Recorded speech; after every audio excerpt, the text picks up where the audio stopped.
سوچو ایک ایسی کتاب جو فرشتوں نے اپنے ہاتھوں سے لکھی تھی اور آج بھی زمین پر کہیں چھپی پڑی ہے۔ کہتے ہیں یہ کتاب انسانوں کے لیے نہیں لکھی تھی کیونکہ اس میں جو کچھ لکھا ہے وہ اتنا خطرناک ہے کہ اگر کوئی پڑھے تو اس کی سوچ ہی نہیں روح تک کانپ سکتی ہے۔ صدیوں پہلے جب انسان ابھی نئے نئے شہر بنانا سیکھ رہا تھا، آسمان سے دو فرشتے زمین پر اترے۔ لوگ انہیں دیکھ کر حیران ہوئے۔ ان کے چہروں سے روشنی نکلتی تھی لیکن ان کی نگاہ میں کچھ ایسا تھا جو سیدھا دل تک پہنچتا تھا۔ پہلے تو لوگوں نے سوچا کہ شاید یہ رہنما ہیں، ہدایت دینے والے، مگر وقت کے ساتھ سمجھ آیا کہ یہ عام رہنما نہیں۔ ان فرشتوں نے انسانوں کو وہ علم دیا جو پہلے کسی کو نہیں پتا تھا، جادو جو ہوا اور پانی کو حکم میں لے لے، ہتھیار جو دور بیٹھے دشمن کو بھی نقصان پہنچا دے، ایسا علم جس سے موت کو بھی بلایا جا سکے۔ سورج ڈھلتے ہی ان کے آس پاس لوگ جمع ہو جاتے، ان کا ہر لفظ لکھا جاتا۔ لیکن ایک دن سب کچھ بدل گیا۔ فرشتوں نے انسانی عورتوں سے رشتے بنائے۔ ان رشتوں سے جو بچے پیدا ہوئے وہ نہ انسان تھے اور نہ فرشتے۔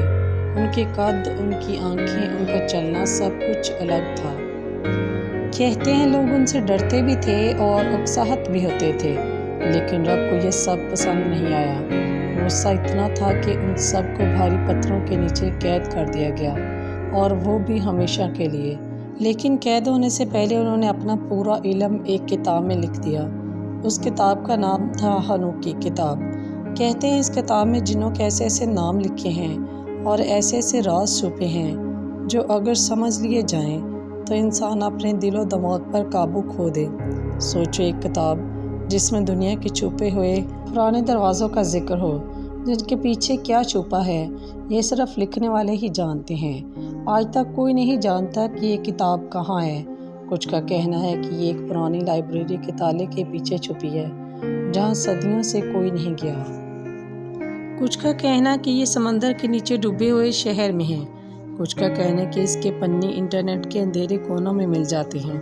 میں نے ایک بار جگیاسا کے چکر میں ڈیپ ویب کے کچھ کونے کھولے۔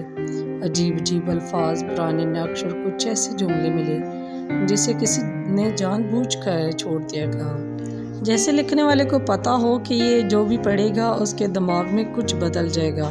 اس وقت میرے ہاتھ ٹھنڈے ہو گئے۔ میں نے لیپ ٹاپ بند کر دیا۔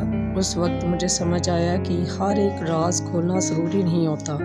کچھ راز ایسے ہوتے ہیں جو اپنے آپ کو چھپا کر ہی انسان کو محفوظ رکھتے ہیں۔